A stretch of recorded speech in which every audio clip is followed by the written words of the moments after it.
hacer funciones, la función éster, ¿no? Ya. Una función éster, chicos. Una función éster es lo que pasaba en inorgánica cuando juntabas un hidróxido con un ácido. Acá también vas a juntar algo parecido, pero el hidróxido se le va a llamar alcohol. Bueno, no es que se le llame alcohol, sino que en vez de un hidróxido vamos a tener un alcohol. Y en vez del ácido, bueno, en vez del ácido oxaácido, el ácido, digamos, hidrácido, vamos a tener el ácido orgánico. ¿Y cuál es el ácido orgánico? El ácido carboxílico. ¿Ya? El ácido carboxílico. Y te va a dar una sal, pero a esa sal se le va a llamar éster. Y hay agua. Eso sí es igual a la parte inorgánica. Ya se va a dar esa sal, pero sería Ay, permíteme, quiero ver sus comentarios, ahora sí. Ya. Entonces, eso sería la función éster, ¿no? Por acá yo tengo el ácido, tú sabes que esta R es la cadena carbonada. Tengo el alcohol. Como notas acá, acá están sus grupos funcionales, el COH y el OH. Pero, ¿qué es lo que sucede? A ver, permíteme. No, ahora sí. Del COH, de esto, o sea, de este ácido, voy a sacar, digamos, este OH. Y del OH voy a sacar el H. Y estos dos, OH y H, me va a formar el agua. Esto es solamente mero formalismo, ¿eh? No necesitas hacer eso. Porque ustedes les van a preguntar nomenclatura, la verdad. Solamente es para que lo entiendan. Y al final, el CO y el O va a formar la función principal del éster, ¿no? ¿Ya? Esta es la función principal del éster, el CO. ¿Ya? Entonces, un ejemplo de éster sería por acá. Como notas, acá está el grupo funcional, ¿no? Acá está el grupo funcional.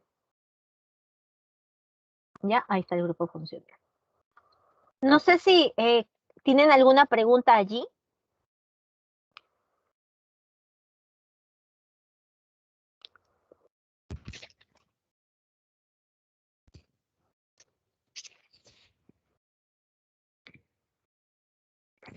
¿No?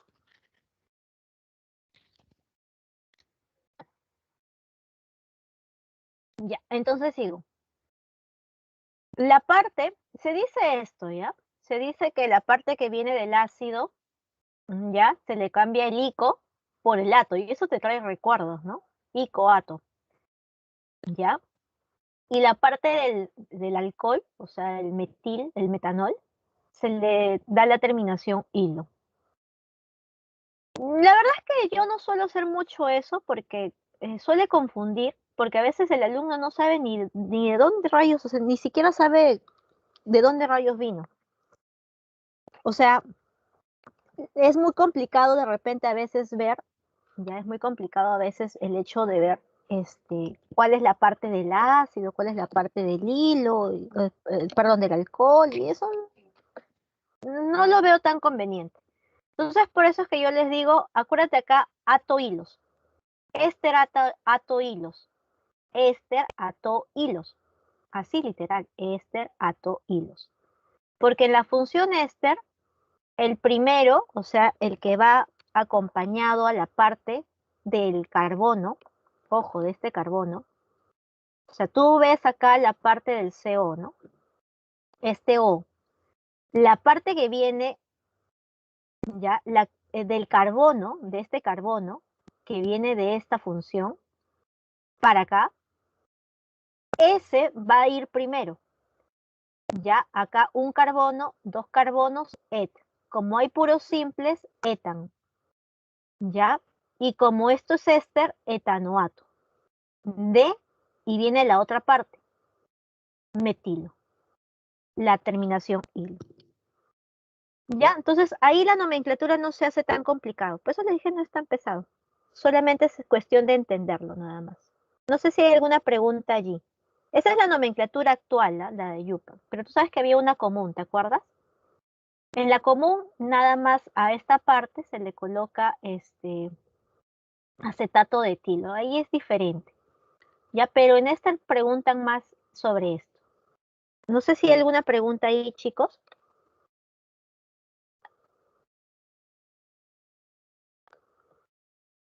¿No? Ya, sigo. La función éster, a veces en teoría te suelen preguntar ciertas cosas. ¿Qué cosas? Dime, Ilén. Al proceso se le llama esterificación. Ya, esterificación. O sea, el proceso de obtener un éster se le llama esterificación. Me refiero a esto, ¿no? Al juntar un ácido, al hacer reaccionar un ácido carboxílico con un alcohol, el proceso se le llama esterificación. Y bueno, se utiliza catalizadores como ácidos o se aplica calor. Y el proceso es reversible. Eso quiere decir que también a partir del éster puedo obtener el respectivo ácido y el alcohol. Muchos de los ésteres tienen este olor agradable. Es más, el champú a perfume, el champú a perfume, a piñita, a fresita, eso es producto del éster. Ya, los ésteres tienen un sabor, un olor y sabor también característico. Por eso es que se utilizan en esencias. Eso es importante en teoría. Y los ésteres formados a partir de la reacción entre un ácido graso, que es entre el carbono 12 a carbono 22, y la glicerina, que ustedes por biología lo saben, esta es la glicerina o glicerol, que es digamos, es un triol, porque tiene 3 alcoholes, va a formar, digamos, los jabones, ¿ya? Los triglicéridos, en este caso, los triglicéridos, ¿sí? Creo que en biología esto lo han visto lo que son los triglicéridos, ¿me parece o estoy mal? Ya no ven eso. Un triglicérido es producto de esto, ¿no? Del ácido y del glicerol. Solamente acuérdate del ácido y glicerol. Ácido y glicerol. No te aprendas del ácido esteárico, nada que ver. ¿Cómo sale un triglicérido? Ya esos triglicéridos que ustedes tienen o que nosotros tenemos, ya sale del un ácido graso y del glicerol. Y la saponificación, el jabón, y ahora sí ya hablamos del jabón, ya es la grasa, ya bueno, en este caso es la formación de jabón, pero en este caso va a reaccionar, la grasa va a reaccionar con, esto sí es un hidróxido, ya, esto sí es un hidróxido. ¿Sí? Un hidróxido, y esto es inorgánico, ¿ah? Recuerda que el hidróxido es inorgánico. Entonces la grasa es producto perdón, el jabón es producto de la grasa y el hidróxido, ¿no? De repente ustedes en el colegio han hecho jabones. Ya, esos jabones o los jabones que ustedes usan, ya es producto de eso. Es más, ustedes pueden hacer jabón en casa.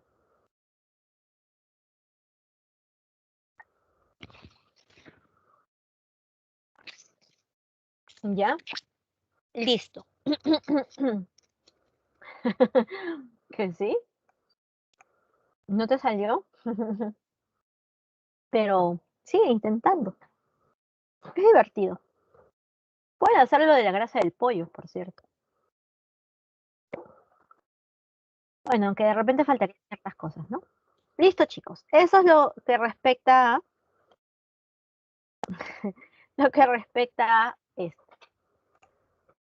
No está complicado como les dije. Ya, y ahora vamos a hacer la clase del día de hoy.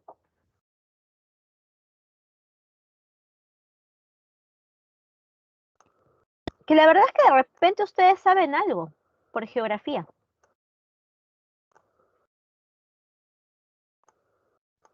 Recursos naturales. Tú te estarás preguntando, ¿y qué rayos tiene que ver los recursos naturales con química, no? Porque eso es más geografía. Maybe, que se... Ah, ya. ¿Quién será? ¿Su profesor o profesora les dice eso? Ya, a ver. Te debes estar preguntando para qué rayos química utiliza o hace esto de los recursos naturales. Vamos a ver por qué. Para hacerles recordar, porque eso ya lo de ustedes dominan ampliamente, ya ampliamente lo que son recursos naturales, sabemos que los renovables, los no renovables y los parcialmente renovables, aunque de repente difieran un poquito con lo que dice su profesor o profesora, no sé quién les enseña, pero de repente difiere un poquito, ¿no? De repente ahí su clasificación es de renovables y no renovables, y eso de parcialmente renovables ni siquiera lo tiene en cuenta.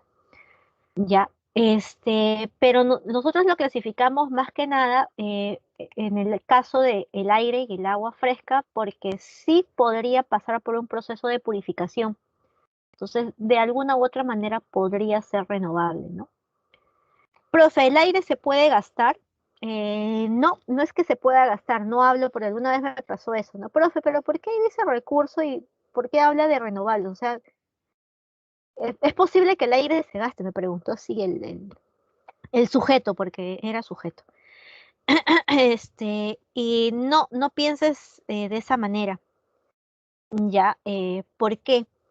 Lo que sucede es que el aire, no es que se gaste, pero sí el aire puede llegar a un grado de contaminación tal que hasta respirar sería, creo que es menos dañino fumarse un cigarrillo diario, ¿ya? Porque hay zonas actualmente en el mundo donde el aire está súper contaminado.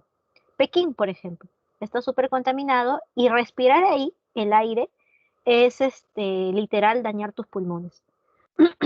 ¿Ya? Por eso es que incluso tú ves fotografías de gente que va con el tapabocas desde mucho antes de la pandemia. Ellos ya de por sí tenían ese problema. India también es otro país que tiene este problema. Entonces, el aire sí podría ser un recurso que podría tener esa complicación. ¿Ya? Listo. Ahora, con respecto a los recursos naturales, son todas las materias de la naturaleza que los seres pueden aprovechar para satisfacer sus necesidades. Educación, cultura, recreación, todos los recursos. Ahora, estos recursos básicamente nosotros nos vamos a abocar a lo que es el petróleo, el gas y el carbón y los minerales de por sí. ¿Y por qué los minerales? Y ahí entra lo que es química, ¿no?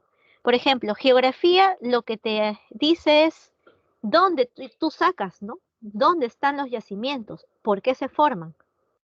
Pero la química te da la plata. ¿Cómo así?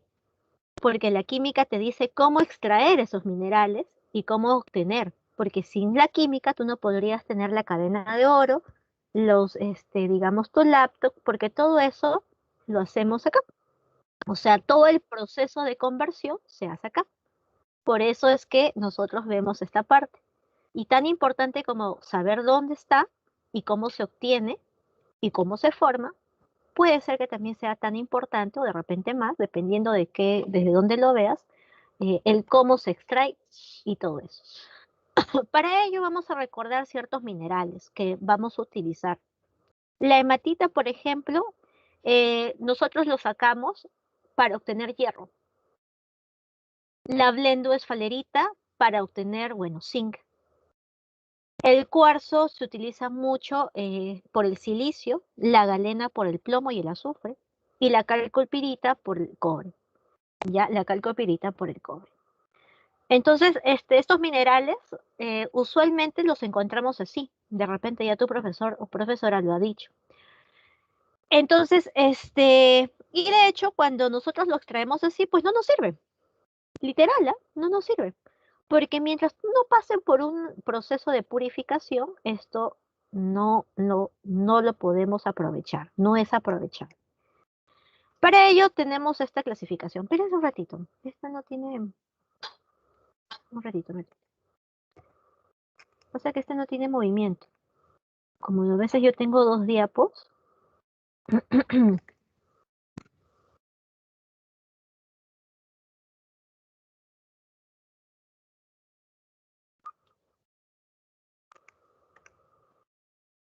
Un ratito, espérenme.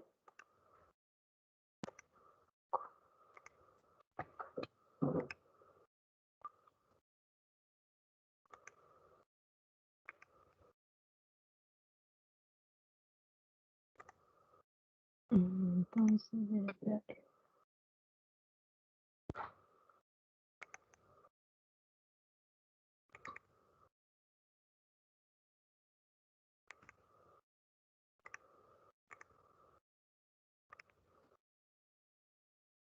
acá estás. Y decía yo, qué raro, no tiene movimiento.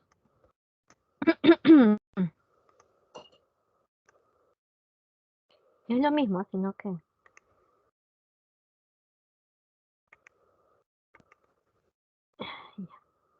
Listo. Entonces acá estábamos viendo esto, ¿no? La clasificación de los minerales. Los minerales pueden ser clasificados como metálicos o no metálicos. Ya, metálicos o no metálicos. Los metálicos son aquellos que se va a obtener metales propiamente dichos, por ejemplo el zinc o el plomo, ¿no? Y un no metálico que usualmente tienes que recordar es el cuarzo, ¿no? Donde se obtiene el silicio. Ahora, ¿cómo se explota o cómo se extraen los minerales? Nosotros sabemos que hay dos tipos de formas, digamos, de extraer esos minerales. Puede ser a tajo abierto o subterráneo. Tajo abierto es lo que de repente ustedes han visto en Cerro de Pasco. ¿Ustedes saben que existe el Google Earth Pro? ¿Alguien sabe lo que es eso? Ya, cuando termine la clase, y si ustedes tienen el Google Earth Pro, busquen Cerro de Pasco. Busquen Cerro de Pasco y vas a irte, pero un huecazo, ya, un huecazo. Literal, ¿ah? Un súper hueco. ¿Por qué? Porque Cerro de Pasco, mucha de la zona donde se extrae esos minerales es a tajo abierto. Es a tajo abierto, ¿ya? Es un mega hueco, ¿ah? Porque te contaré que las maquinarias, por ejemplo, de una sola maquinaria para poder extraer la llanta, ¿no? Es todo el piso, mira, desde el piso hasta tu techo, ya, ese es el tamaño de la llantita nada más, ¿ah? La llantita. Suele ser tajo abierto porque acá el mineral sí se encuentra no tan diseminado, ya no tan diseminado. Pero los subterráneos es de repente cuando ustedes han visto quizás por ahí algunas cuevas, ¿no? Quizás en alguna película o algo, y han visto por ahí algunas cuevas con rieles, camioncitos y así, dentro de la tierra. Esto es subterráneo. Y eso de repente sucede cuando el mineral está un poquito más diseminado, ¿ya? Más junto. Ya más puedes, digamos, obtener el mineral, hasta en bloques, ya hasta en mayor cantidad de bloques. Esa es la diferencia de cómo hacer esto de acá, este tipo de extracción, ya sea subterráneo o ya sea a tajo abierto. Mientras más diseminado esté, más tiene que ser el hueco. Ahora, no es que tú hagas el hueco por si acaso, lo hacen por zonas, lo hacen, digamos, por plataformas, le dicen. Ya, lo hacen por plataformas. Van cavando eh, plataforma por plataforma y así poquito a poquito van trabajando, van encontrando más el mineral. Ahora, dentro del mineral, en el argot se encuentran dos palabras, la mena y la ganga. La mena es el mineral propiamente dicho, ¿ya? Y es el que se desea extraer. Pero a veces dentro de la mena, se va a obtener, o sea, dentro de la mena, se va a obtener la ganga. ¿Qué es la ganga? La parte que no se utiliza del mineral. Por eso, de ahí a veces yo les digo esa frase, ¿no? ¿Nunca has escuchado esa frase que dice, ese precio está una ganga, o me costó una ganga?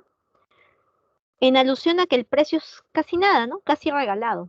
¿Por qué? Porque el término ganga significa que no tiene valor un valor propiamente, un valor sustancial.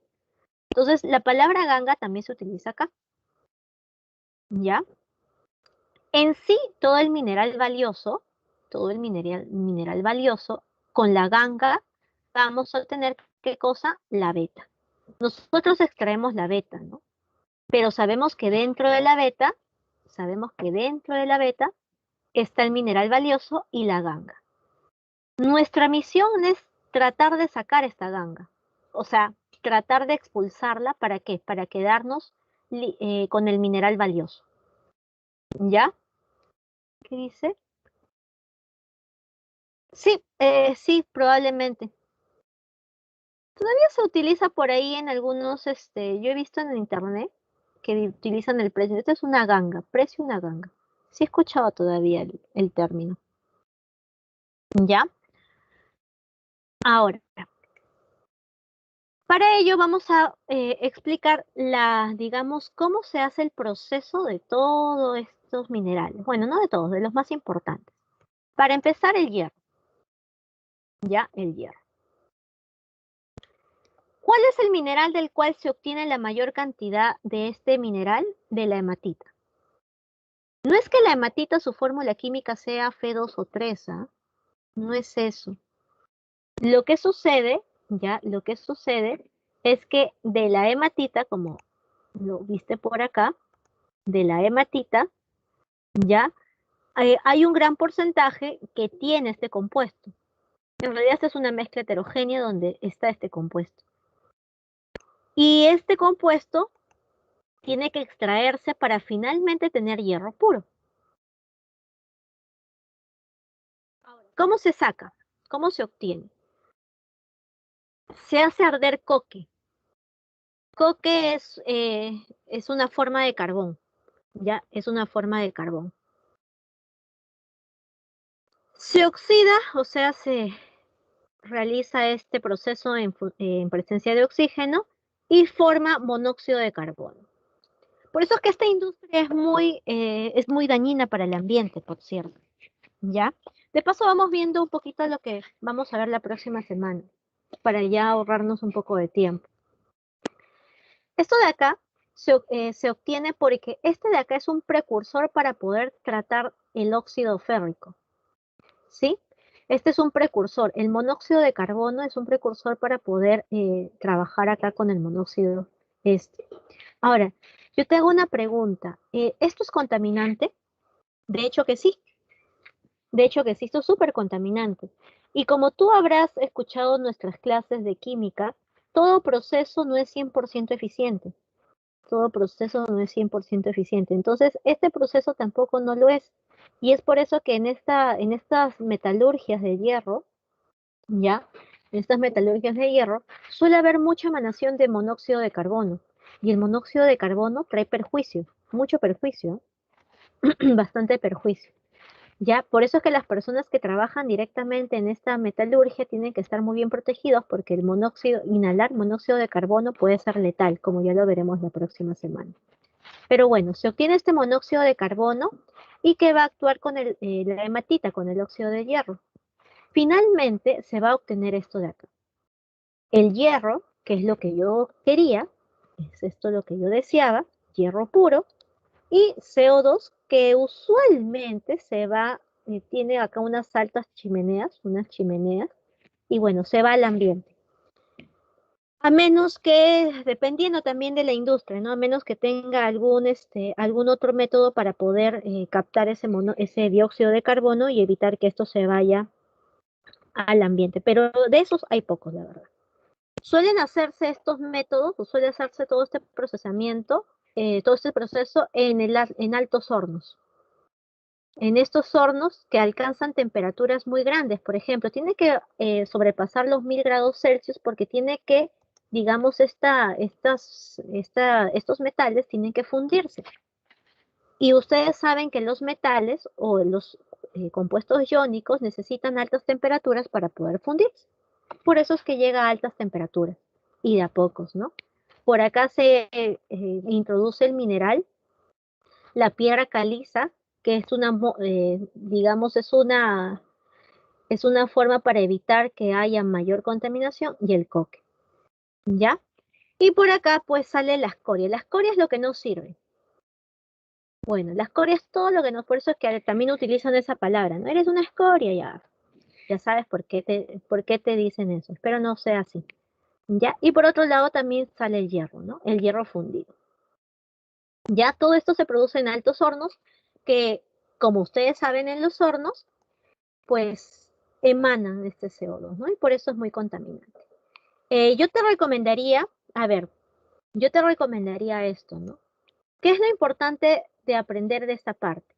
¿De dónde se obtiene el mineral? Que de repente ya de geografía ya lo saben. Y los procesos, ya el proceso. ¿De dónde se obtiene el monóxido? Ya, quizás no hacer la reacción, pero sí entender cuáles son los procesos, ¿no? El coque reacciona con el oxígeno para producir monóxido de carbono y luego esto reacciona con el óxido y bueno, se obtiene finalmente hierro. Ya, hierro líquido. Ahora, hay otro por acá, el cobre. Ya, el cobre. ¿Cómo o qué sucede con el cobre? El cobre, chicos, el cobre, ya, está mejor. El cobre se saca de la calcopirita. Sí les comenté, me parece. Acá está. ¿Cuál es la calcopirita? Acá está. Ya, la calcopirita. Parece bonita, ¿no? Parece medio doradita. Ya, listo. El cobre se saca de la calcopirita y sufre estos procesos. Ups, sufre estos procesos. Anótalos. Ya, tostación, separación de impurezas, formación del óxido cuproso y su posterior oxigenación a 1000 grados Celsius y refinación electrolítica del cobre. Te voy a pasar a explicar cada uno. ¿Ya está? ¿Ya lo tienes?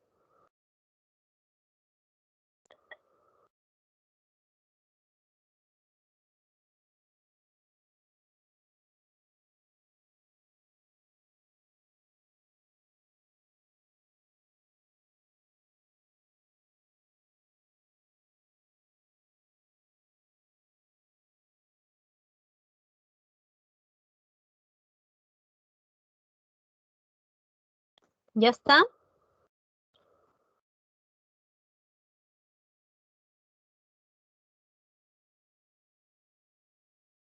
Dime, Juan. No, no, no, solamente copia el proceso. Esto de que está de negrito. Eso sí tienen que saber. Lamentablemente.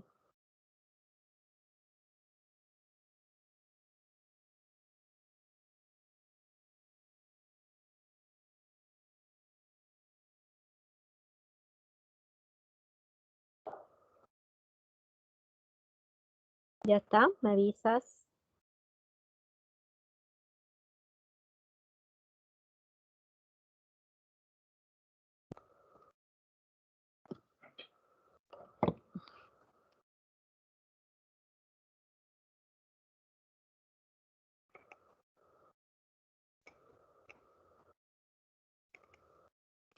Me avisan, niños, me avisan, por favor. Solamente lo que está en negrita, porque después también te va a servir para tu examen.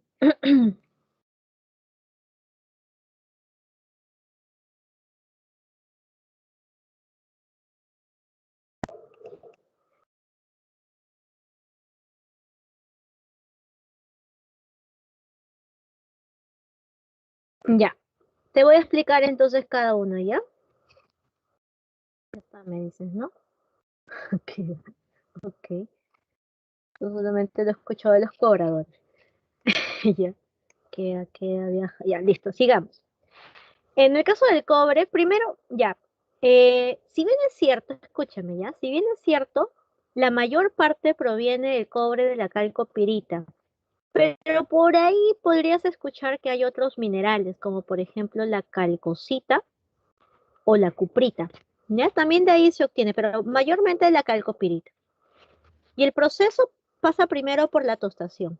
Realmente cuando tú tienes la calcopirita, lo primero que tienes que hacer es chancarlo, ya chancarlo. Casi todos los procesos tienes que chancarlo, hacer partículas más pequeñas. Y en el proceso de tostación sirve para descomponer el mineral y transformarlo a óxidos. ¿Por qué? Porque si tú te das cuenta, en este compuesto tienes hierro y azufre, lo cual me molesta, me estorba. ¿Ya? Entonces la tostación sirve para transformarlo a óxidos, eso podrías anotar. Básicamente es para formar óxido, ¿ya? Y de acá vas a poder obtener el óxido de hierro, ¿ya? El óxido de azufre y bueno, acá el sulfato de cobre. Pero este sulfato de cobre ya es mejor, es más tratable. ¿Sí? ¿Se entiende hasta ahí? Luego, ¿qué se hace? Se va a separar el hierro, ¿ya? Se va a separar el hierro a través de formación de escorias y cuarzo, bueno, escorias y cuarzo.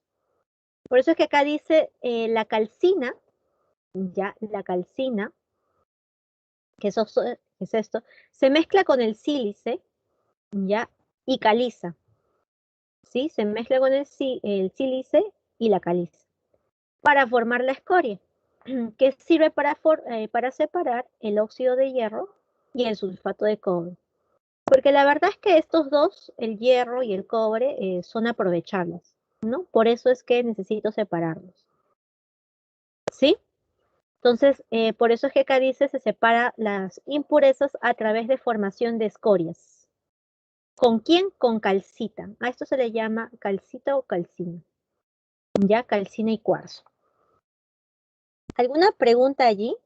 ¿O de nuevo?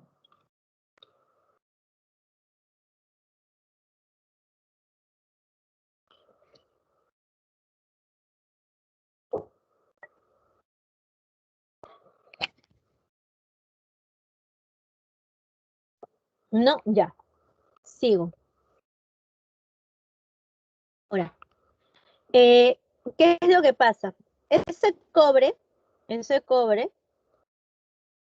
se va a tratar de fundir o se va a tratar de obtener cobre fundido. Solamente cobre. O sea, de acá se va a extraer solamente el cobre. Por eso era la intención de oxidarlo, ¿no? De acá tostarlo, aunque el proceso se llama tostación, ¿no? ¿Ya? Porque así es más fácil, realmente es más fácil de poder, digamos, de obtener el cobre, ¿no? En presencia de oxígeno, esto de acá, el azufre y el oxígeno van a formar el SO2 y por acá el cobre, pues se va a tener acá en estado fundido. Ahora, acá hay un problema. Tanto acá como acá, el SO2 son gases. Y estos también, usualmente estos tienen altas chimeneas. No sé si alguna vez has visto esas fábricas donde, si es posible una metalurgia, se caracterizan porque tienen altas chimeneas bien altas. ¿Ya? Y por acá pues sale todos los gases, ¿no? Los gases de producto de todo este proceso. ¿Ya? Y esos gases, por ejemplo, el SO2 es un grave problema, porque el SO2, como lo vamos a ver la próxima semana, va a seguir oxidándose en presencia del oxígeno y vamos a tener SO3. Y el SO3, cuando se combina con el agua, como ustedes espero lo hayan aprendido, ya esto va a formar ¿qué cosa? Un ácido. ¿Y qué tipo de ácido va a formar? El ácido sulfúrico. Y el ácido sulfúrico, junto con el agua, porque también va a seguir, en el caso de que haya lluvias, por ejemplo, que va a formar la famosa lluvia ácida. Y esto es contaminante. ¿Ya?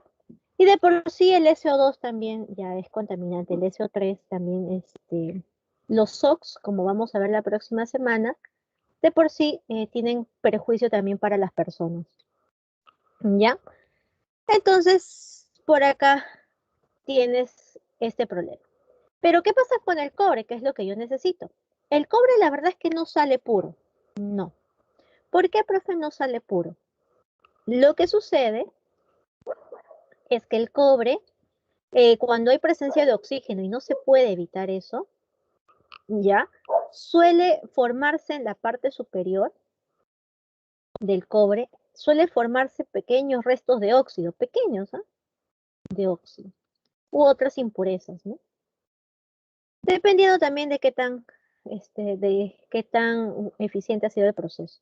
Entonces, estas impurezas no sirven porque tú sabes que el cobre se utiliza para realizar, digamos, circuitos eléctricos y todo lo demás. Si el cobre tuviera estos óxidos, la verdad es que no sería factible digamos, el paso de la corriente eléctrica. Por eso es que se tiene que refinar. Y ese proceso de refinación ya es por electrólisis. Sí, la electrólisis, ese tema que ustedes alguna vez vieron, ya donde nosotros teníamos un cátodo por acá, ánodo por acá, y por acá teníamos el metal, y por acá cargábamos positivo, negativo, y de repente por acá se obtenía el cobre, ya, ese método es el que vamos a utilizar acá. ¿Ya? He allí la razón de que digamos, esta rama de la química, la metalurgia, si es que ustedes por ahí han investigado, es rentable, bastante rentable. ¿Ya? Es bastante rentable. ¿Ya? Estoy hablando de muy buen sueldo, de incluso más de los 8.000 soles mensuales. Y eso, ¿ah? Estoy siendo bastante baja con eso.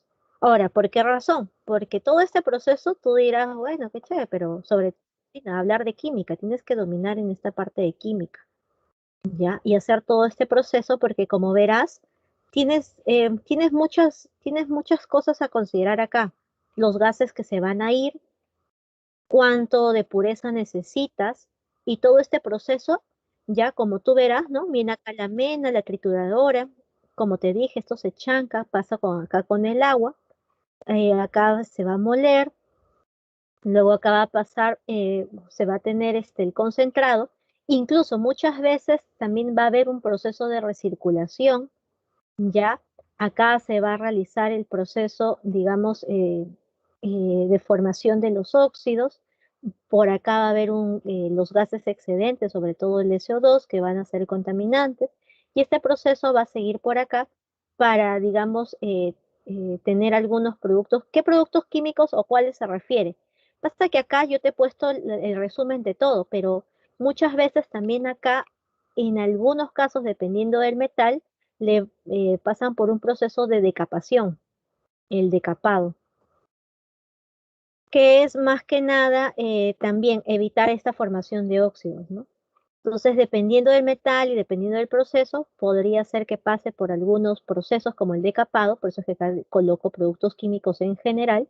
En el decapado, por ejemplo, se utiliza ácido sulfúrico y finalmente tenemos acá parte del cobre, ¿no? Pero este cobre no es 100% puro y nosotros necesitamos cobre 100% puro. Y esto ya es, digamos, pasa por el proceso de refinación electrolítica. ¿Ya? Entonces, ese es el proceso del cobre. El proceso del oro es un poquito más sencillo. Poquito nada más sencillo.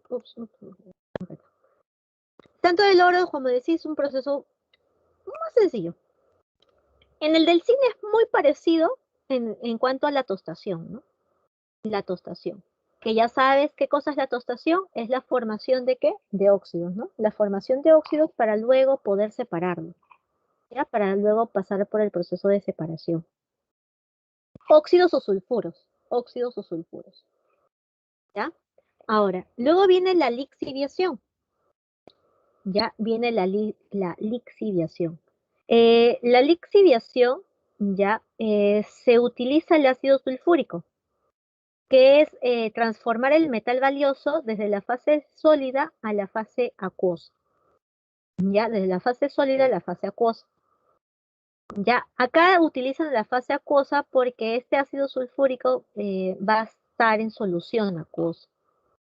Ya, entonces con este proceso voy a realizar este cambio, ¿no? En este caso, el sulfato, voy a obtener el sulfato de zinc. Y acá viene lo curioso. ¿Por qué, profe, acá necesito pasar por este proceso? O sea, ¿por qué me conviene realizar eso? ¿No me convendría mejor utilizar reacciones en las que, como acá, ¿no? Las reacciones como en esta, en la que de pronto con el oxígeno, con otro elemento, me pueda dar el cobre puro de una buena vez. ¿Por qué acá no sucede eso? Ah, ya, lo que pasa es la química del zinc. Y también por otra cosa, este sulfato de zinc, cuando pasa por electrólisis, ¿ya? El sulfato se suele separar en un electrodo, ¿ya? Mejor dicho, prácticamente no hace nada en la electrólisis, no pasa nada, no reacciona, no hace nada, por eso es que queda ahí. Y en un electrodo se suele contener agua. No sé si ustedes recuerdan que había, cuando hacíamos electrólisis, espero recuerden, cuando nosotros hacíamos electrólisis, decíamos que cuando el estado de oxidación del azufre o de cualquier elemento sea mayor, este de acá no reaccionaba, ¿ya? O sea, no se iba directamente a un electrodo, sino el que reaccionaba era el agua y se producía oxígeno o hidrógeno. No sé si recuerdan eso o ya se olvidaron de eso, ¿ya? En todo caso, les hago recordar, cuando el elemento acá, el del medio, está actuando con el máximo estado de oxidación, este sulfato no reacciona. Por eso es que me conviene tener este compuesto. Y el que sí reacciona es el zinc. Entonces, la electrólisis nuevamente es un método que se utiliza para poder refinar. Como muchos de estos procesos van a terminar acabando con la electrólisis, ¿ya? Muchos de esos procesos van a terminar con la electrólisis o refinamiento. Y para poder obtener finalmente el zinc, ¿no? El zinc puro. En el caso del oro, ahí sí acuérdate estos dos procesos, la cianuración, ¿ya? Y la reducción. La cianuración, como observarás acá, ¿ya? A ver, primero, ¿ya? Primero me olvidé de un punto. Usualmente el oro se encuentra en pepitas, ¿no? En estado nativo se encuentra en pepitas, puede ser en las arenas de algunos ríos o en forma de filones, se les dice. Filones en algunas rocas, ¿ya? Filones se refiere como que así, pequeñas tengo una roca y unas rayitas así, ¿no? ¿Ya? Filón, ¿ya? Entonces, bueno, se obtiene o se saca se saca o se obtienen las pepitas en estado nativo y se procede a extraer, ¿no? Primero se va a formar amalgamas. ¿Qué cosa es una amalgama o por qué se forman las amalgamas? El oro se hace reaccionar con el mercurio. Y el mercurio tiene una capacidad de atracción al oro, pero única, única. Ya lo atrae al oro, pero increíblemente. ¿Sí? Entonces, y bueno, obviamente mercurio líquido, ¿no? Y después, por destilación, se separa el oro, ¿no? O sea, por ejemplo, de las pepitas de oro, obviamente tienen algunos residuos de rocas o algo así, y estas se suelen combinar con el mercurio. Y luego para separar el mercurio del oro, ¿qué se hace? Se empieza a destilar, se pasa por un proceso de destilación. ¿Y para qué? Para poder obtener el oro. El problema de esto, te voy adelantando, es que el mercurio, para poder hacer todo este proceso se necesita grandes cantidades de agua. Y esto, por ejemplo, se obtiene en los ríos. Por eso es que la minería ilegal es muy, pero muy perjudicial para los ríos. Porque este mercurio a pesar de que bueno, en la minería ilegal, perdón, no se hace este proceso de destilación, ¿no? De frente, nada más se lava y se coloca todo este desecho en el agua. ¿Ya? Lo ideal sería pasar por este proceso y hacer todo digamos, una recirculación de mercurio, que no sucede en la minería ilegal, por obvias razones. Ahora, pero también hay otra forma de poder, digamos, tratar al oro. Cuando el oro ya se suele separar por una solución diluida de cianuro de sodio o cianuro de potasio. En este caso yo he colocado cianuro de potasio. Un cianuro al fin y al cabo, por eso le dicen cianuración. En solución acuosa y bueno, en suficiente cantidad de oxígeno. ¿Para qué? Para poder obtener, digamos, este compuesto, el cianuro de oro. Que realmente lo podrías ver un poco complicado, ¿no? Dirías, ¿por qué tendría que obtener esto? Qué difícil. No, ni creas, ¿ah? Porque, ¿qué es lo que sucede? Este compuesto puede ser, digamos, tratado con el zinc y el zinc tiene esa capacidad de desplazar al oro y finalmente tener el oro puro, ya obtener el oro puro. Entonces pasa por estos procesos el caso de la metalurgia del oro, ¿ya? Alguna vez preguntaron si esto era procesos redox o no, en examen de admisión, preguntaron si eran procesos de redox o no. Y, y sí, definitivamente son procesos redox, ¿ya? O sea que cambian su estado de oxidación. ¿Alguna pregunta aquí?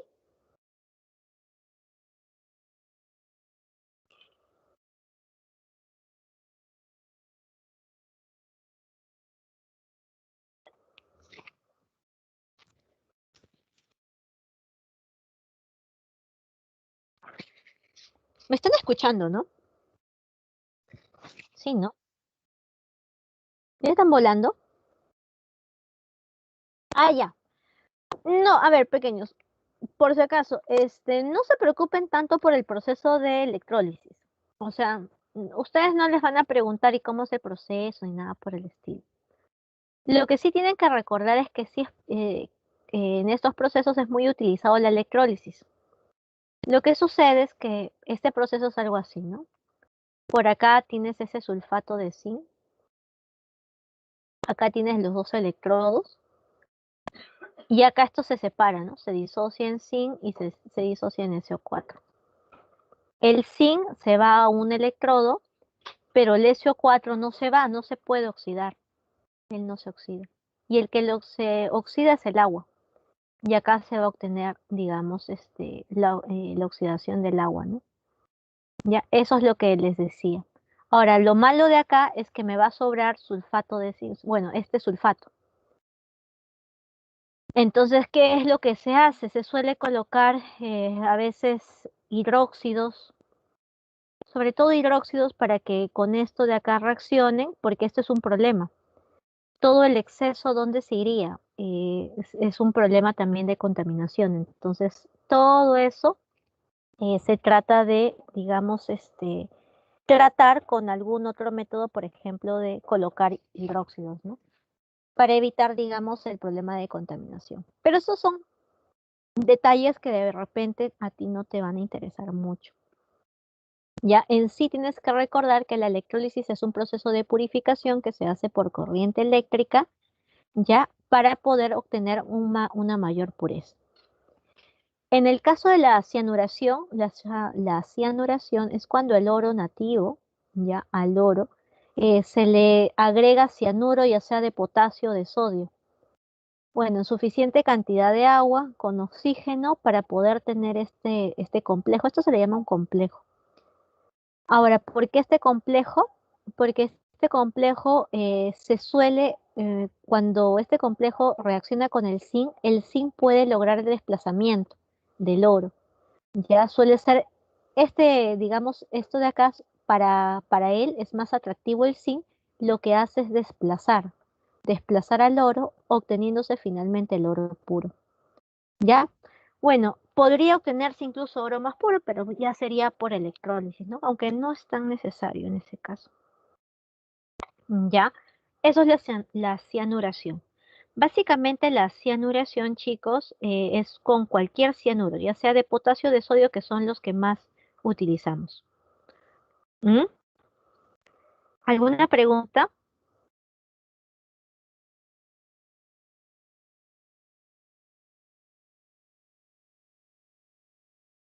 ¿Alguna pregunta más?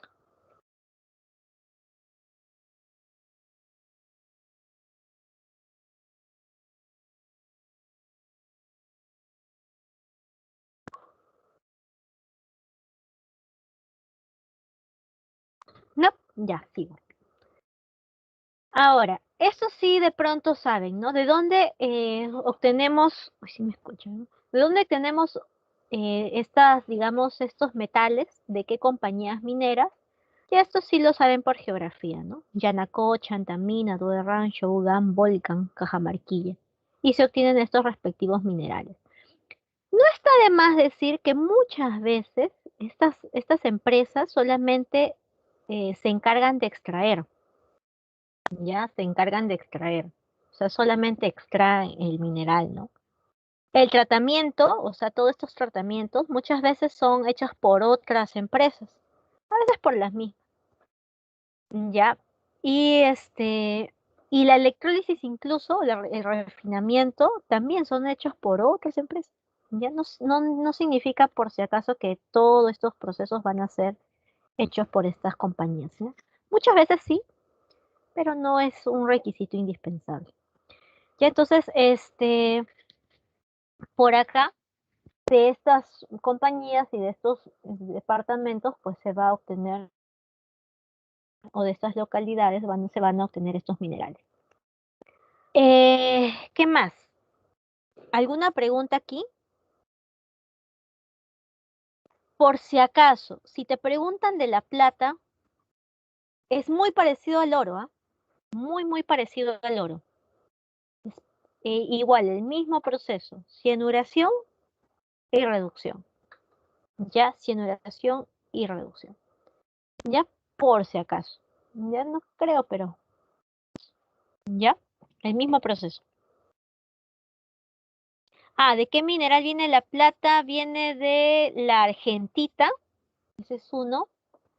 Y el otro, siempre me olvido su nombre.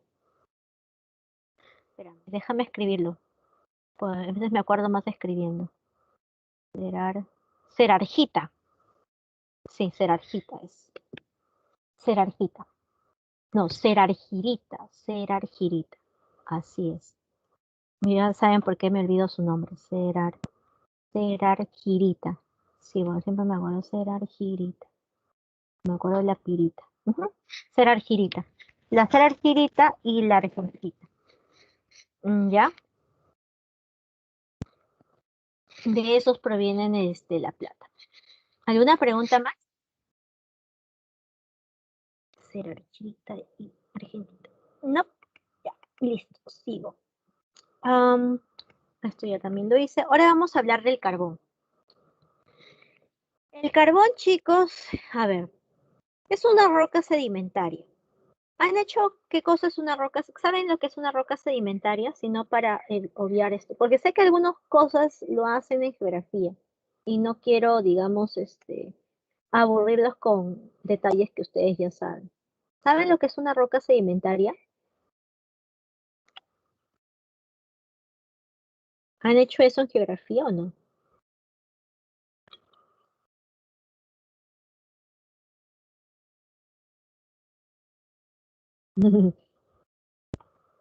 Creo que no, ¿no? Pero si no alguien dijera así. Ok. No, no es un hueco. Una roca sedimentaria se produce por eso, ¿no? Bueno, inicialmente tenemos eh, plantas, animales o qué sé yo, y poquito a poquito, digamos, ya poquito a poquito, se han formado capas, ¿no? Capas, digamos, a lo largo de toda la era del, bueno, todo el tiempo, toda la era de, toda la historia del planeta Tierra, ¿no? Se han ido formando capas. Entonces, muchas veces, por ejemplo, animalitos mueren, plantitas mueren, llega una capa, a veces polvo en aire, polvo por el aire, etcétera, ¿no? Derrumbes, qué sé yo. Entonces, esto de acá, de repente la plantita que murió acá o el animalito que murió por acá, se va sedimentando.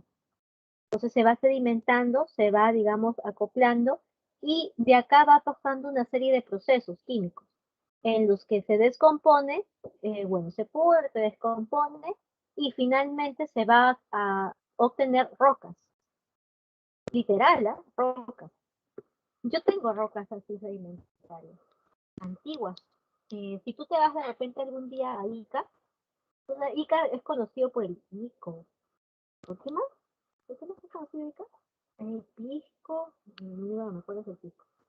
Ah, ya es la huacachina, y otros juegos, ¿no? Pero no sé si ustedes saben que hay un desierto en Ica, y en Ica pues se puede obtener estas rocas sedimentarias. Incluso se puede obtener conchas o, digamos, animalitos de hace millones, ¿no? De hace años de años. ¿Ya? Y ahí, a la vista y paciencia, cualquiera lo puede agarrar. Incluso podrías hasta sacar o ver esqueletos de algunos algunos cetáceos, algunos animalitos acuáticos. Interesantón. Literal, ¿ah? Literal, yo lo he visto y yo tengo por ahí mis muestras. Pero bueno, y así se va formando, digamos, la roca sedimentaria. De esa roca sedimentaria, bueno, las plantitas y los animalitos, no está de más decir que están hechos de carbón. Entonces, ese carbón es aprovechado. Mientras más años pase, va a ser sometido a mayor cantidad de calor por la diferencia, bueno, por los constantes cambios de temperatura y mayor presión. Y por lo tanto, el proceso me va a dar mayor cantidad de carbón, ¿sí? O un mayor porcentaje de carbón, ¿sí? Ese porcentaje de carbón o digamos, el tiempo transcurrido y al ser sometido a más presión, a más calor, me va a dar diferentes tipos de carbón. ¿Qué tipos de carbón tendré? La turba, la lignita, entre otros, que alguna vez lo vimos en química. La antracita también, por ahí, ¿sí? Pero esto, como te comenté, son obtenidos tras un periodo bastante largo, ¿ya? Y hablamos de a veces de millones de años, ¿ya? Entonces, este depósito de vegetales, plantas o animales me va a producir a la larga carbón. Ese carbón, ya, ese carbón, ¿sí? Tiene este proceso, el proceso de carbonificación, que es una formación, es un proceso geológico que se ha necesitado muchos años, ¿sí? Y bueno, tenemos carbones jóvenes o carbonos ya viejos, ¿no? Los carbonos jóvenes son aquellos que de repente su proceso no ha sido de tanta cantidad de años, ahora cuando digo tanta cantidad de años, me refiero a comparación de la antracita, por ejemplo, que sí ha sufrido mayor cantidad de años. Por ejemplo, la turba o el lignito entre 30 a 50 millones de años. ¿Cierto? Imagínate, la antracita ha pasado por 300 millones de años a más. Entonces su proceso obviamente ha sido mucho mayor. Y como su proceso ha sido mucho mayor, entonces es más probable que su porcentaje de pureza de carbono sea mayor. Eso quiere decir que a más años, más pureza de carbono. La antracita tiene un alto porcentaje de carbono, a comparación de la turba, el lignito o la uva. Dependiendo digamos, del porcentaje de carbono, me va a servir. Por ejemplo, la antracita, como tiene un alto porcentaje de carbono, me sirve de forma industrial, para realizar procesos industriales, ¿no? Donde sí necesito de repente una alta concentración de carbono para que mi proceso sea mejor. La hulla no es tanto para procesos industriales, pero sí puede ser utilizado para procesos, digamos, ya de menos rango, por ejemplo, doméstico o algo así, combustión, digamos, cocinas domésticas. Lignito, sí, no, lignito, si tú lo quemas, te sacas un olor, pero horrible. Ese olor es poco recomendable. Pero la turba, por ejemplo, se utiliza más para abono, ¿ya? Entonces, por ahí tienes el carbón. No sé si hay alguna pregunta aquí. ¿No? ¿Sí? ¿Todo claro hasta ahí?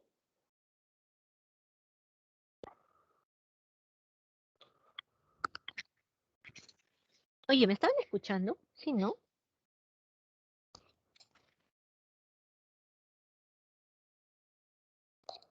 A ver, ya murieron, creo, ¿no? Ya, a ver, voy a seguir. El petróleo. El petróleo, a ver. El petróleo es un líquido viscoso, color café oscuro, y es una mezcla de muchos compuestos orgánicos, ¿no?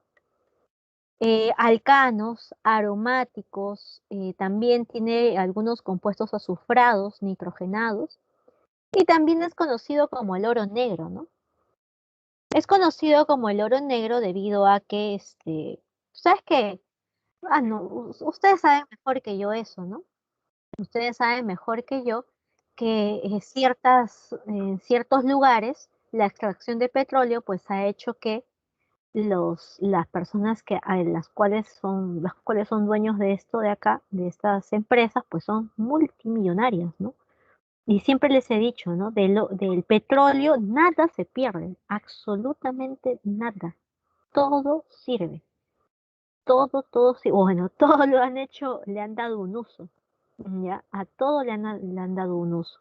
Pero vamos a ver qué usos tenemos ahí, ¿ya?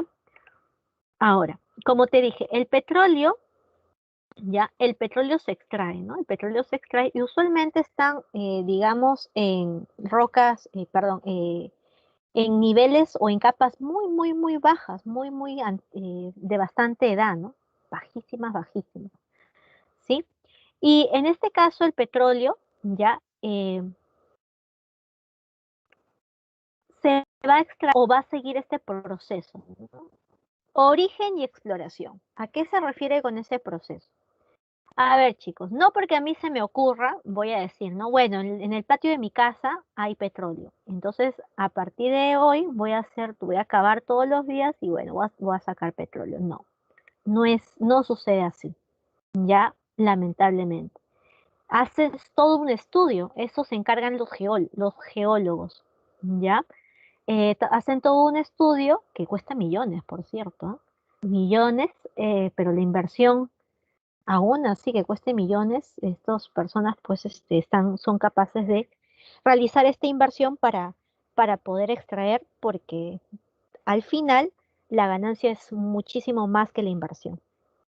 Y bueno, supongamos que ya, ¿no? En la exploración se descubre que sí, pues, ¿no? Sí hay petróleo, ¿no? Sí hay petróleo. Entonces, lo que se hace es procurar perforar. Se perfora todas estas capas de rocas. A veces se utiliza, por ejemplo, cuchillos, bueno, por decirlo de alguna manera, cuchillos de diamante, porque las rocas obviamente son muy duras, muy resistentes, muy tenaces, entonces se necesita de repente puntas digamos, de diamante que hagan posible que puedan romper estas rocas, ¿ya? Y bueno, maquinarias que muy gigantes para poder hacer toda esta extracción. Ahora, se perfora a esto se le llama pozo, ¿ya? Se perfora y se le llama a eso el pozo. Y bueno, sucede algo, que cuando se perfora un pozo, la presión hace que el crudo, o sea, al petróleo que está allí, ya se le llama crudo, fluya al exterior, pero por medio de poros, ¿no? Y por eso es que se necesita realizar, digamos, una torre de extracción, ¿no? Una torre de extracción, se necesita hacer eso. Ahora, cuando va disminuyendo la presión interna, ¿ya? Lo malo es que el crudo deja de fluir. Y una vez más ahí entra esto de acá, ¿no? La extracción por medio de estas torres.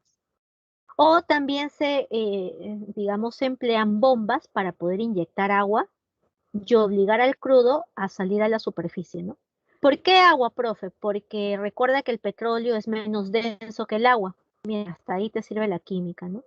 Entonces echas agua y por densidad va a ir subiendo. Y bueno, y finalmente vas a extraer el petróleo. ¿Ya? Eso corresponde a la parte de la extracción. Ahora, luego vamos a tener el proceso de extracción y transporte, ¿ya? Eso ya puede depender de la misma empresa o de otras empresas, qué sé yo. Y finalmente vamos a pasar a la destilación fraccionada.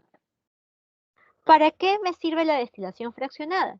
La destilación fraccionada, chicos, es un proceso, digamos, de refinación del petróleo. O sea, primero se refina el petróleo, ¿no? Se quita todas las impurezas indeseables como azufre, arena, arceras, arcillas, y luego se va a proceder, el petróleo en crudo, se procede, digamos, a colocar en una torre de destilación. Más o menos algo así, donde se va a proceder a realizar una destilación fraccionada dentro de esta torre, ¿no? El petróleo crudo va a ser calentado hasta 370 grados Celsius a más. ¿no? Se introduce a la torre luego, ¿ya? Y los componentes más volátiles van a ascender por esta torre, ¿no? Van a ir ascendiendo y se va a ir captando esos componentes, ¿ya? Dependiendo de, digamos, en qué me conviene, puedo hacer que por estos tubos haya, digamos, condensadores. Vuelvo a indicar por si acaso, ¿ya? Coloco el combustible, el petróleo en crudo, a grandes temperaturas, les dije 370, un poquito más, un poquito menos, grados Celsius más o menos, y todos los vapores, todo lo volátil va a ir subiendo, ¿no? Por obvias razones, ¿no? El gas es menos denso. Entonces, si me es conveniente, por acá voy a utilizar condensadores para poder pasarlo a estado líquido o de repente al estado sólido, ¿no? Aunque el estado sólido se encuentra acá. Pero bueno, acá sí voy a obtener estados líquidos, ¿no? En el caso del gas combustible, no es necesario porque me sirve como en estado gaseoso, pero también puedo tener componentes como el éter, la nafta, el queroseno, el diésel, los aceites lubricantes, eh, etcétera. Ya, entonces, todos estos son separados, ¿ya? Y se van recogiendo, ¿no? Se van recogiendo. Y los productos son estos, ¿no? Los productos son estos que a la larga tienes acá el cuadrito, ¿no? ¿Ya? Obviamente los carbonos, los productos de menos cantidad de carbono son los que tienen menor temperatura de ebullición. Creo que eso alguna vez lo decíamos, ¿no? Mientras menos masa molar, menor temperatura de ebullición. Por eso es que acá tenemos esto, ¿no? Entonces, por acá tenemos el gas licuado, gas natural, el éter de petróleo, la gasolina, el querosene, y acá el número de carbonos que está compuesto esto. Observa acá que la gasolina está o tiene eh, hidrocarburos desde 5 hasta 12 carbonos, por si acaso, ya ahí observa eso. La gasolina está entre 5 a 12 carbonos y acá tiene su uso. Ya, no sé si hay alguna pregunta allí.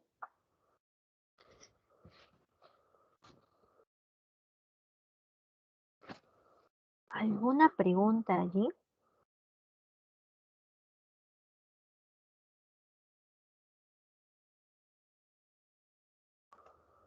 ¿No? Sigo entonces. A ver.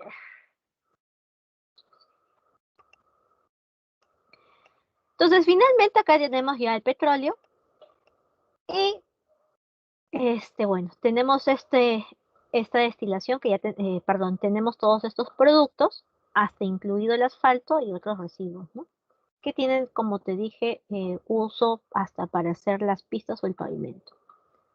Ahora, por ahí te pueden mencionar lo que es el craqueo. Es un proceso en el cual los hidrocarburos de elevado peso molecular se rompen dando origen a hidrocarburos más pequeños. ¿Ya? Es más, ese proceso se utiliza ¿para qué? Para obtener a la gasolina, que es lo que vamos a hacer ahorita. ¿Vale? Entonces, si a ti te preguntan qué cosa es el craqueo, ya es un proceso que se usa para poder, ¿qué cosa? Para poder, digamos, romper los hidrocarburos de elevado peso molecular a más livianos o hidrocarburos más pequeños. Ese proceso se utiliza sobre todo con la gasolina. ¿Ya? La gasolina, de hecho, se obtiene del petróleo, ¿no? Por destilación fraccionada, como ya te había dicho. Y es útil ¿para qué? Para la utilización de los motores, ¿no? Los motores de combustión interna. Pero la gasolina recuerda que es un hidrocarburo de 5 a 12 carbonos, pero su calidad se supedita al número de octanos, ¿sí? El número de octanos. Es más, por esta razón yo voy a tener muchos tipos de gasolina. De repente por ahí has visto cuando vas a un grifo, de repente tu papá, cuando suele ir al grifo, dicen, ¿no? Deme gasolina de 95, así nomás dicen, ¿no? 95, 98, ¿sí? ¿Cierto? Ya, ¿por qué suele pasar eso? Eso sucede porque la gasolina, ya, porque la gasolina se mide, como te comenté, por el octanaje, ya, por el octanaje. Ahora, ese octanaje ¿Cómo se va a medir? Vamos a ver, ¿qué cosa es el octanaje? ¿Qué me dicen? Mentín. Ah, ya, verdad, dicen por ahí. Vamos a ver esos tipos de gasolina. Tiene 95 octanos, por ahí te dice ya. La mayoría de vehículos tienen los de 95 octanos. Solo aquellos que tienen su vehículo así, ya no ya, ya. O sea, si por ahí escuchas a alguien, tiene de 98, fíjate el modelo del vehículo. Por ahí es porque es un vehículo de alta gama. Hay de 100 octanos, sí, son utilizados, bueno, para las lanchas e incluso en los aviones es utilizado el de 120 a 180 octanos. Entonces, el octanaje tiene que ver, ya tiene que ver. Pero vamos a explicar qué cosa es el octanaje. El número de octanos u octanaje es la escala que mide la capacidad antidetonante del combustible, como la gasolina, cuando se comprime dentro del cilindro o de un motor. Ya, te cuento, ya, con palabras simples, porque yo recuerdo que cuando veía esto y como no soy este, una conocedora de los motores de combustión y tuve que aprender por esta cosa, ya, alguna vez, te explico de manera sencilla. Todo motor, como ustedes saben en física, sí o no les ha dicho su profe, que todos los motores no tienen combustión o no son procesos eficientes, me parece, ¿no? Combustiones ineficientes. En este caso, el motor o la gasolina tiene esta capacidad antidetonante de combustible. Es que cuando esta gasolina, mientras mayor sea su octanaje, va a ser que en el momento que encienda, va a ser menos brusco, ya va a ser, digamos, menos brusco para el motor y por lo tanto le va a hacer menos daño, por decirlo de una manera sencilla. Ya, de repente por ahí me está escuchando tu papá, obviamente sus tecnicismos no los voy a hablar acá, pero esto de acá me serviría ¿para qué? Para que no sea tan brusco, digamos, el encendido del motor o el proceso de combustión. ¿Qué sucede? ¿Qué pasa ya si es que yo le coloco, qué pasa si es que yo le coloco porque hay de menos octanaje incluso? ¿Qué pasa si yo le coloco menos octanaje? Como sucedía hace años, ¿ya? El motor va a ser como que, va a ser forzado, por decirlo de alguna manera, a que haga ese proceso de encendido. Y con el tiempo sí se podría malograr, con el tiempo. No es que estás forzándolo al motor, es como que un encendido muy brusco. Por eso es que la calidad del octanaje, la calidad de la gasolina, perdón, se mide por el octanaje. Porque al tener mayor octanaje, vas a tener menos complicaciones con tu motor. Entonces, se dice que es detonante cuando ocurre una combustión rápida, que es lo que ya te había explicado, ocasionando un exceso de ignición, ¿no? Repercutiendo en la pérdida de potencia o de daños al motor. Lo contrario es el antidetonante.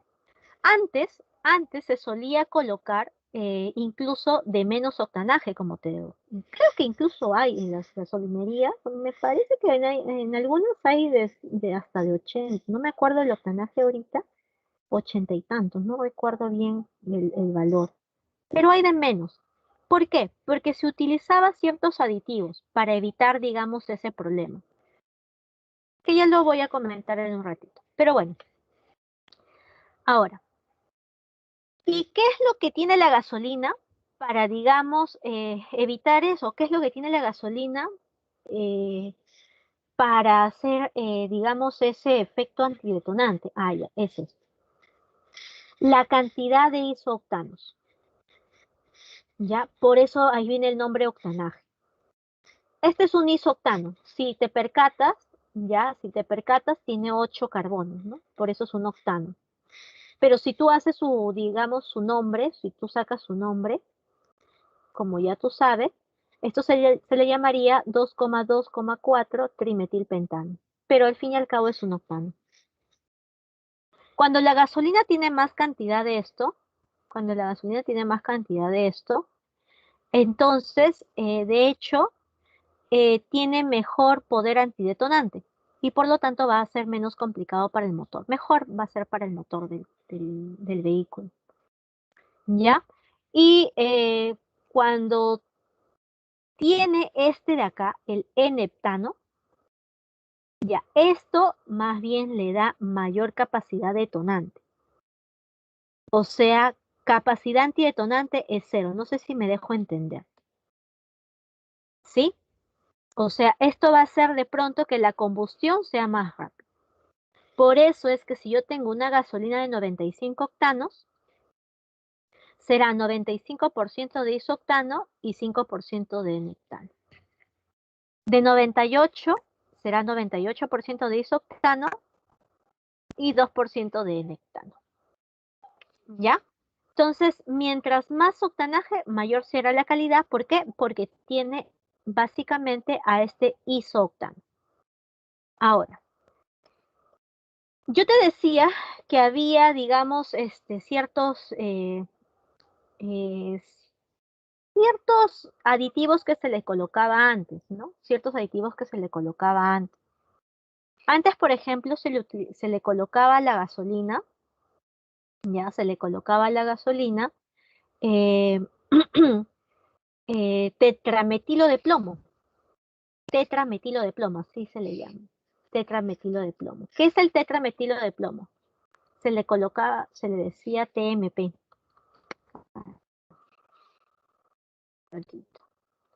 TMP. Tetrametilo de plomo. El tetrametilo de plomo es un agente antidetonante.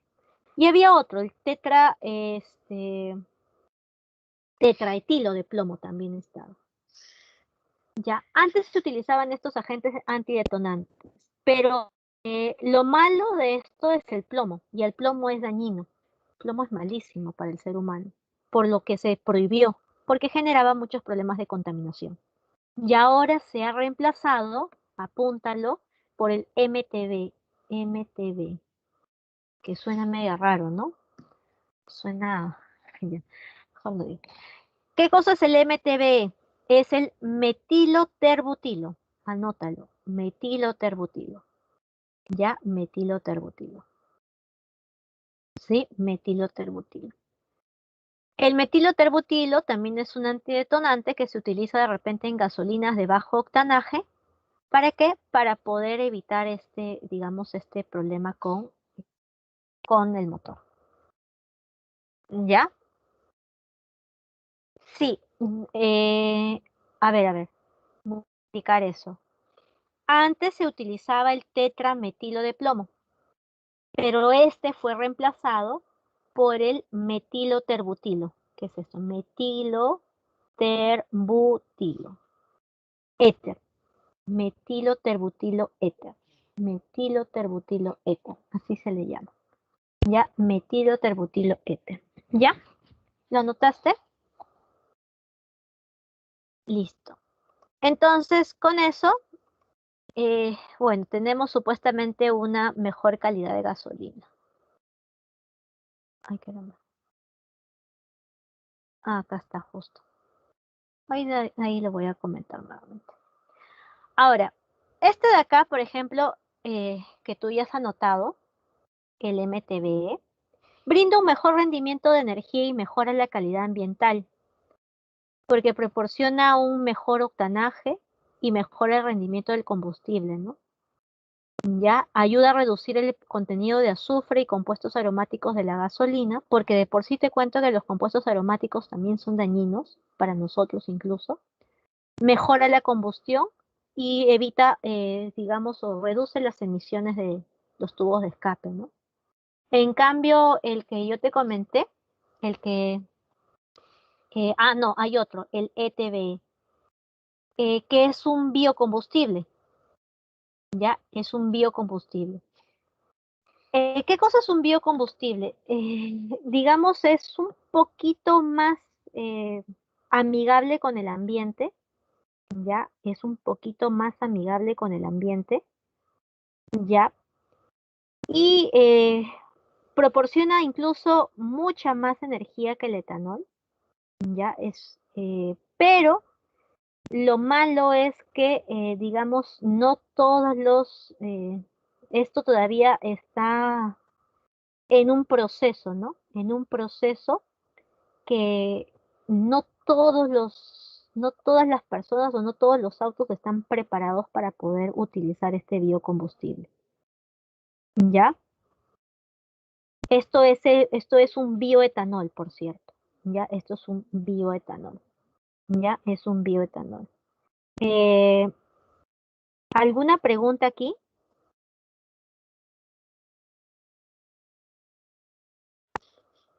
Si quieres saber cómo se le llama esto, por si acaso, a esto se le llama éter etil terbutílico, ¿ya? Éter etil terbutílico. Pero es un biocombustible. Y esto sí ayuda bastante, pero como te dije, no todos los motores están preparados para esto de acá. Ahora, esto ya te comenté con el uso de agentes antidetonantes, ¿ya? Según este uso, tenemos combustibles más limpios y otros combustibles, digamos, que dañan más a la atmósfera, ¿no? Esto de acá reduce el PM10, el ozono, eso lo voy a ver la próxima semana, porque ya acá, la próxima semana vamos a ver qué cosa es el PM10, qué cosa es el ozono y todo lo demás. Ahora, el gas natural. El gas natural también es otro, digamos, otro recurso, ¿ya? Otro recurso. Pero el gas natural, ¿ya? Es una fuente de energía, ¿no? Que nosotros obtenemos o nosotros sabemos que tenemos el gas de camisea, ¿no? Por ahí has escuchado del gas de camisea. Es una gran reserva y tiene, o bueno, nos podría proporcionar o proporciona mucha energía, ¿no? Su reserva es casi, digamos, muy comparable a las reservas de petróleo, porque nosotros recuerdan, no sé si te comenté, no creo que no, ¿no? Creo que ustedes de pronto que nosotros tenemos petróleo, ¿no? ¿Saben que nosotros tenemos petróleo? En la selva o en la parte norte tenemos petróleo. De mala calidad, pero ya tenemos petróleo. ¿Ya? Igual también tenemos gas. También tenemos gas de camisea, ¿no? El gas de camisea. Es un gas natural y es un hidrocarburo mezcla de gases ligeros de origen natural. Principalmente contiene metano y normalmente incluye cantidades variables de otros alcanos y a veces dióxido de carbono, nitrógeno, ácido sulfúrico y helio.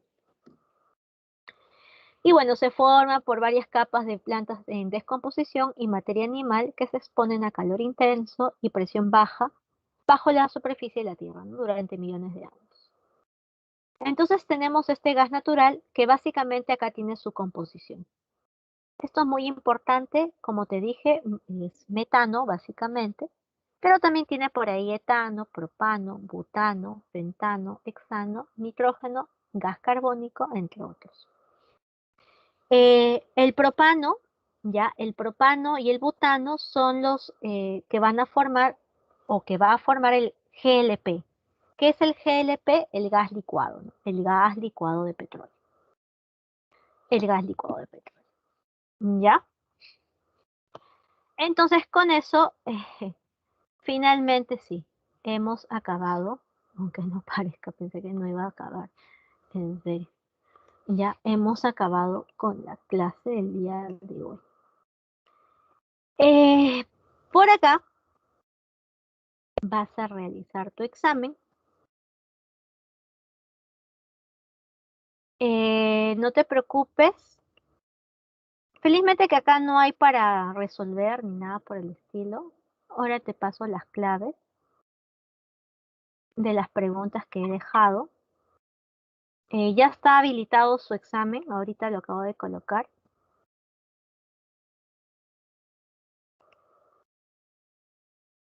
A ver, déjame ver ya. Déjame ver si he hecho todo lo que... Mm.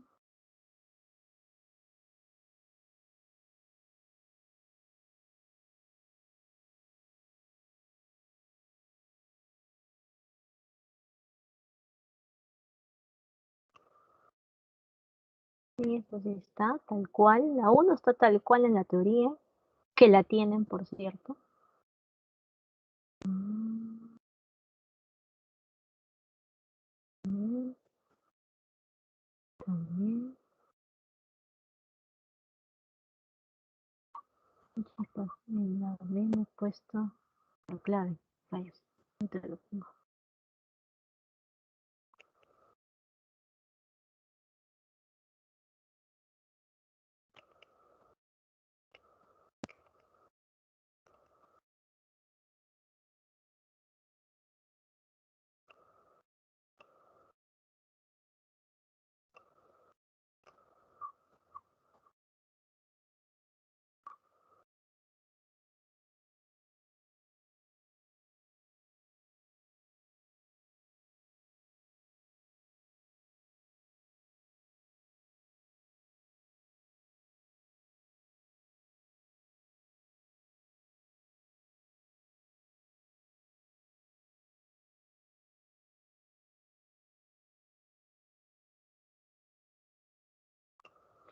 Sí, sí está fácil.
Chicos, un favor, la próxima semana